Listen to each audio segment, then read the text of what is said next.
Happy waiver wire for week number 2. We got Benny Snell. Now, if you listen to us, we said this man was the #1 handcuff in fantasy football, and you would have drafted him, and you wouldn't have to waste a waiver spot here. But if you didn't, hey, that's all right. There was some other guys. Maybe you wanted to handcuff Dalvin Cook. I get it.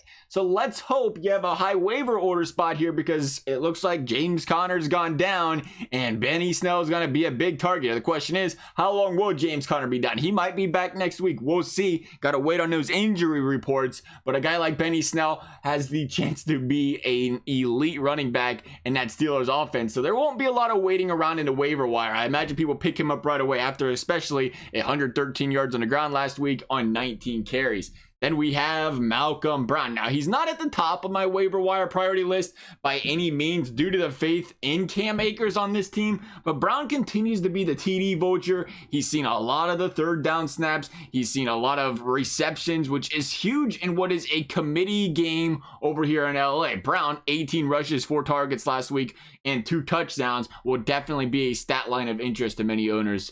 We got Dallas Goedert. I tell you what, Eagles fans have been raving about this guy since last season. A guy that could very well turn Philly into a two-headed monster at tight end, especially when you consider their want to run the ball and the lack of established weapons out wide. Goedert caught 8 passes, 101 yards last week, a touchdown. Going to be a big pickup here for the tight end market.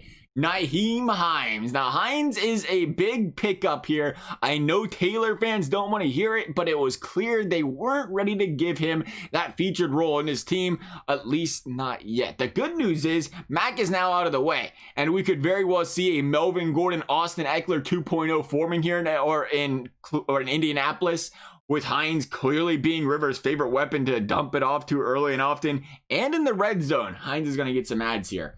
Then we got Joshua Kelley. I love Joshua Kelley here for many reasons. One, with all the action above him in waivers happening, you could very well scoop him up in free agency rather than wasting a waiver wire spot here or pick on him here. Kelley won the #2 role in LAC, but I think he's got to be more than that. He looks like the better back. At least in the first week, he looked like the more springy back in the backfield there for LA on Sunday. He saw some of the red zone touches, and with Eckler being a career third down passing back that he is as well, I think it's very easy to say, hey, look, hey, he's been doing it his whole career. He's been doing really well of it here. We're going to continue to keep Eckler in that passing down, third down role. Meanwhile, we're going to slide in our young man in Joshua Kelley here, who's looked pretty impressive.